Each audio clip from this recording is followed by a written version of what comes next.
పిల్లల దేవుడి సన్నిధిలో వాక్యము విందాం. గడిచిన కాలం అంతా దేవుడు ఎన్నో మేళ్ళు మన పట్ల జరిగించాడు.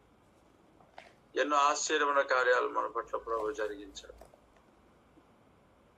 వాక్యాన్ని మనము విందాం. మేలు చేసే దేవుడు మన దేవుడు. ఎన్నో గొప్ప కార్యాలు మన పట్ల జరిగించేవాడుగా ఉన్నాడు. దేవుని స్తోత్రం. కీర్తనల గ్రంథం 119వ కీర్తన 119వ కీర్తన 34వ వచనం. 119వ కీర్తన 119 Psalms 34. నీ ధర్మశాస్త్రమును అనుసరించుటకు నాకు బుద్ధి దయచేయు. అప్పుడు నా పూర్ణ హృదయంతో నేను దాని ప్రకారం నడుచుకుందును. దేవునికి స్తోత్రం.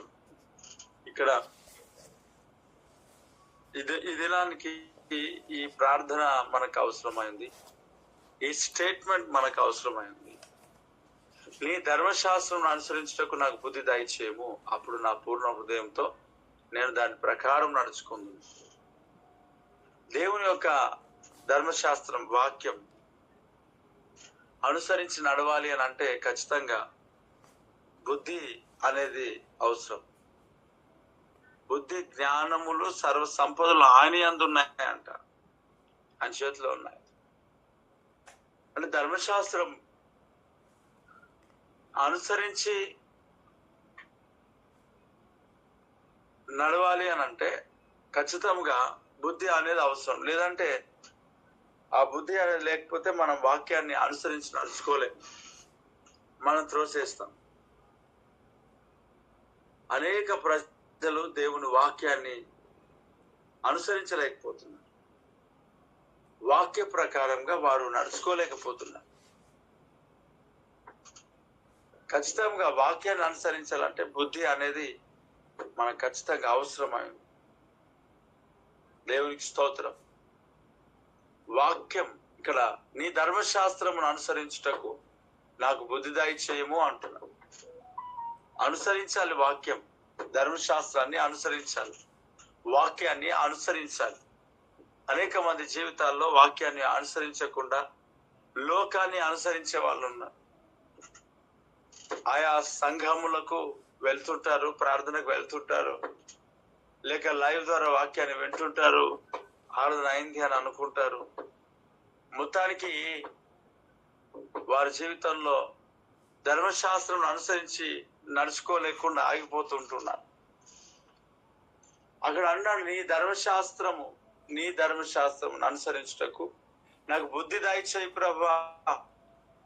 దేవుని యొక్క వాక్యాన్ని అనుసరించడం అనేది అందరూ చేసే పని కాదు. ఎప్పుడో ఒకప్పుడు వారు మార్గం తప్పుతారు. దేవుని సన్నిధిలో వాక్యం, ప్రార్థన, దేవుని సన్నిధి ఏదైతే ఉంటుందో ధర్మశాస్త్రం అనుసరించడానికి, వాక్యం అనుసరించి నడుచుకోవడానికి, దేవుని వాక్య ప్రకారంగా మనం నడుచుకోవడానికి ఖచ్చితంగా మనకు కావాల్సింది బుద్ధి, జ్ఞానం. వాక్యం అనుసరించాలంటే అది మనకు అవసరం. దేవుడు సకల సమృద్ధిని, బుద్ధి జ్ఞానములను దేవుడు మనకు అనుగ్రహించును గాక. ఆమేన్. దేవుడికి స్తోత్రం. దేవుడే మనకు అనుగ్రహించును గాక. ఆమేన్. ప్రియ దేవుని బిడ్డలారా, అనేక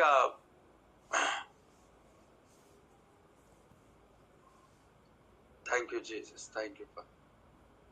ఈ యొక్క చాలా మంది జీవితాల్లో, అనేక మంది జీవితాల్లో వాక్యాన్ని అనుసరించలేని స్థితిలోనికి వెళ్ళిపోయినారు. ధర్మశాస్త్రాన్ని అనుసరించలేని స్థితిలోనికి వెళ్ళిపోయినారు. ఆమేన్. అయితే ఇక్కడ అంటున్నాడు, ధర్మశాస్త్రమును అనుసరించటకు నాకు బుద్ధి దయచేయి ప్రభువా. సో మనకు జ్ఞానం, జ్ఞాపకం, శక్తి, బుద్ధి మనకు అవసరం. రెండవ మాట, అప్పుడు నా పూర్ణ హృదయంతో నేను దాని ప్రకారం నడుచుకుందును. ప్రభువా బుద్ధి దయచేయి. బుద్ధి జ్ఞానంతో నన్ను నింపితే నేను పూర్ణ హృదయంతో నేను వాక్యాన్ని దాని ప్రకారముగా, ధర్మశాస్త్ర ప్రకారంగా నేను నడుచుకుంటాను. కాబట్టి దేవుని వాక్యం ధ్యానించాలి అని అంటే ఖచ్చితంగా మనకు దేవుని సన్నిధిలో దేవుడిచ్చే జ్ఞానం మనకు అవసరం. పైనుండి వచ్చేది అది. ఆ జ్ఞానము అట్టి పరిస్థితి మనకు లేకపోతే మనం చేయలేము, ముందుకు సాగలేము. అన్ని వేరు, బైబిల్ వేరు, దేవుడి సన్నిధి వేరు, దేవుని వాక్యం వేరు. ఈరోజు ఈ మాటలు వింటున్నప్పుడు ఇలారా దేవుని సన్నిధిలో ఈ ప్రార్థన పూర్వకంతో ఈ ప్రార్థన ద్వారా మన జీవితాలు ఈరోజు కావలసిన ఈ మాట ద్వారా దేవుడు మనకు అనుగ్రహించినప్పుడు ఈ యొక్క మాటను పట్టుకొని మనము దేవుని కొరకు సాక్షిగా నిలబడాలి. ఈ మాటను పట్టుకొని ప్రార్థించాలి.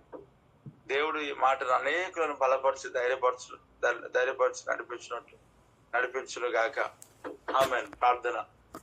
మహాగరుడా, పరిశుద్ధుడా, నిత్య నివాసైన వాడానికి స్తోత్రం. బిడ్డలు ప్రతి ఒక్కరు నాయన దర్శించబడాలి. అద్భుతాలు చేయి, సూచక్రియలు చేయి, మాటకాలు చేయి. అన్ని విషయాల్లో మీరే తోడుగా నడిపించు.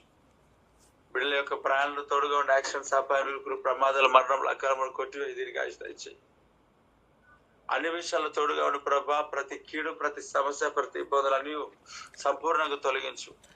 వాక్యం ప్రతి జీవితంలో ఫలభరితంగా మార్చు. నీ ధర్మశాస్త్రం అనుసరించకు బుద్ధి నాకు దయచేయి ప్రభా. అప్పుడు నా పూర్ణ హృదయంతో నేను దాని ప్రకారము నడుచుకుంటాను. ఈ ప్రార్థన మా జీవితంలో ప్రతిరోజు ఉండాలి. ఈ ప్రార్థన ప్రకారం మేము సాగే కృప మాకు దయచేయి అయా. నీ వాక్యం అనుసరించాలి. ప్రార్థనతో నింపండి ప్రభా. నీ వాక్యం మేము వినాలి. నీ వాక్య ప్రకారం నడుచుకోవాలి అయా. నీ గొప్ప కార్యాలు జరిగించు. ఈ గూగుల్ మీట్ లో జాయిన్ అయిన ప్రతి ఒక్కరిని దర్శించి వాక్యం అనేకులకు దీవెనకరంగా మార్చు. నజరుడని యేసుక్రీస్తును అడిగి వేడుచున్నాను తండ్రి. ఆమేన్, ఆమేన్. వాక్యాన్ని బట్టి, ప్రార్థనను బట్టి, దేవుడి సన్నిధిని బట్టి అందరం కలిసి స్తోత్రం చెబుదాం. స్తోత్రం, స్తోత్రం, స్తోత్రం, స్తోత్రం, స్తోత్రం, స్తోత్రం, స్తోత్రం, స్తోత్రం, స్తోత్రం, స్తోత్రం, స్తోత్రం, స్తోత్రం, స్తోత్రం, స్తోత్రం, స్తోత్రం, స్తోత్రం, స్తోత్రం. ఆమేన్. నేను దాని మధ్య నివాసనై ఉంటాను, అగ్ని ప్రాకారములుగా ఉంటాను, మహిమ కారణంగా ఉంటాను అని వాగ్దానం చేసిన దేవుడికి స్తోత్రం చెప్దాం. స్తోత్రం, స్తోత్రం, స్తోత్రం, స్తోత్రం, స్తోత్రం, స్తోత్రం, స్తోత్రం, స్తోత్రం. ఆమేన్. నీవు యెహోవా యందు ఆనందించదవు. దేశం యొక్క ఉన్నత స్థలమైన నేను ఎక్కించదను. నీ తండ్రి యాకోబు యొక్క స్వాస్థ్యమును నీ అనుభవం ఉంచదనని వాగ్దానం చేసిన దేవునికి రెండు చేతులు పైకెత్తి స్తోత్రం చెబుదాం. స్తోత్రం, స్తోత్రం, స్తోత్రం, స్తోత్రం, స్తోత్రం, స్తోత్రం, స్తోత్రం, స్తోత్రం. ఆమేన్. మన తండ్రి అయిన దేవుని యొక్క ప్రేమ, కుమారుడు యేసుక్రీస్తు యొక్క కృప, పరిశుద్ధాత్మని కన్యమని సహవాసం ఇప్పుడు ఎల్లప్పుడు సకల పరిశుద్ధులకు, సార్వత్రిక సంఘములకు, సంఘానికి వచ్చిన ప్రతి ఒక్కరికి సదాకాలం తోడు గాక. ఆమేన్, ఆమేన్, ఆమేన్. God bless you all. దేవుడు మళ్ళీ దీవించి ఆశీర్వదించును గాక.